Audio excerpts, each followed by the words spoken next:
1931 October 29 തമിഴ്നാട്ടിലെ ശ്രീരംഗത്ത് ശ്രീനിവാസ അയ്യങ്കാരുടെയും പൊന്നമ്മാളിന്റെയും മകനായി ജനിച്ച ടി.എസ്. രംഗരാജൻ എന്ന വാലി. 5 ദശകത്തോളം തമിഴ് സിനിമയിൽ ഗാനരചയിതാവ് എന്ന വാക്കിന്റെ പര്യായമായിരുന്നു അദ്ദേഹം.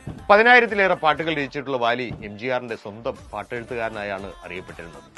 തമിഴിലെ ഒട്ടുമിക്ക പ്രശസ്ത സംഗീത സംവിധായകരും വാലിയുടെ വരികൾക്ക് ഈണം പകർന്നിട്ടുണ്ട്. കണ്ണദാസൻ കത്തിജ്വലിച്ചു നിൽക്കെ തമിഴ് സിനിമയ്ക്കായി എഴുതി തുടങ്ങിയ വാലി ഏറ്റവും ഒടുവിൽ ധനുഷ് നായകനായി അഭിനയിച്ച മറിയാൻ, വസന്തബാലൻ സംവിധാനം ചെയ്ത കാവ്യത്തലവൻ എന്നീ സിനിമകൾക്കാണ് അവസാനമായി പാട്ടുകൾ എഴുതിയത്. മലയാളത്തിലെ എക്കാലത്തെയും മെഗാഹിറ്റായ മണിച്ചിത്രത്താഴിലെ ഒരു മുറൈ വന്ന് പാർത്തായ എന്ന ഗാനത്തിന്റെ തമിഴ് വരികൾ രചിച്ചത് വാലിയായിരുന്നു. മുക്കാല മുക്കാബുല, ചെക്കുപ്പുക്ക് ചെക്കുപ്പുക്ക് റയിലെ എന്ന യുവതലമുറ ഏറ്റുപാടിയ പാട്ടുകളും വാലിയുടെ വകയായിരുന്നു. 1958 അഴകർമലൈ കള്ളൻ എന്ന സിനിമയ്ക്ക് വേണ്ടി ഗാനങ്ങൾ രചിക്കുന്നതിന് അവസരം ലഭിച്ചതോടെയാണ് വാലിയുടെ ജീവിതത്തിൽ വഴിത്തിരിവായത്.